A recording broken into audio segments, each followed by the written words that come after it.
Next நம்ம Y அப்படிங்கிற questions பார்க்கலாம்.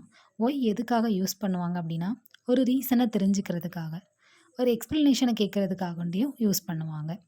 ஃபர்ஸ்ட் இப்போ இந்த ஒய் அப்படிங்கிறத ப்ரெசென்ட்ல எப்படி யூஸ் பண்ணுவாங்க, பாஸ்ட்ல எப்படி யூஸ் பண்ணுவாங்க, ஃபியூச்சர் டென்ஸ்ல எப்படி யூஸ் பண்ணுவாங்கன்னு பார்க்கலாம்.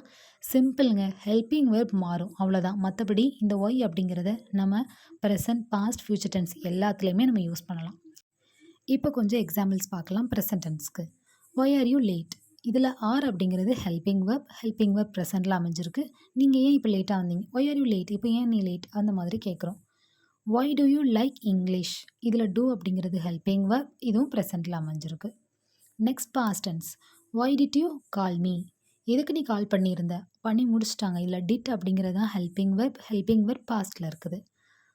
Second example, Y was he angry? எதுக்கு அவன் கோவமாக இருந்தான்? அது இருந்து முடிஞ்சிட்டு பாஸ் அப்படிங்கிறது இதில் ஹெல்பிங் வெர்ப் வந்து பாஸ்ட் டென்ஸில் இருக்குது. நெக்ஸ்ட் நம்ம ஃப்யூச்சர் பார்க்கலாம். ஒய் வில் யூ கோ தேர்? நீ ஏன் அங்கே போகிற? அந்த மாதிரி கேட்குறாங்க. இதில் ஹெல்பிங் வெர்ப் அப்படிங்கிறது வில் அப்படிங்கிறது நமக்கு ஃப்யூச்சர் டென்ஸில் அமைஞ்சிருக்கு. Why are you going to study English? நீ ஏன் இங்கிலீஷ் படிக்க போகிற? ஆல்ரெடி அவன் படிக்கணும்னு டிசைன் பண்ணிட்டாங்க. அவங்க கேட்குறாங்க நீ எதுக்கு பண்ண போகிறீங்க அப்படின்னு கேட்குறாங்க. இதில் கோயிங் டு அப்படிங்கிறது ஹெல்பிங் வெர்ப் வந்து ஃப்யூச்சரில் அமைஞ்சிருக்கிறதுனால இது ஃப்யூச்சர் டென்ஸ். ஸோ ஒய் அப்படிங்கிற கொஸ்டின்ஸையுமே நம்ம வந்து எல்லாத்துக்குமே ப்ரெசென்ட், பாஸ்ட், ஃப்யூச்சர் மூணுக்குமே நம்ம யூஸ் பண்ணலாம். ரீசன் கேட்கும்போது ஒய் அப்படிங்கிறத நம்ம யூஸ் பண்ணுவோம். ஸோ இப்போ நம்ம ஒய் அப்படிங்கிற கொஸ்டின் லேர்ன் பண்ணியாச்சு.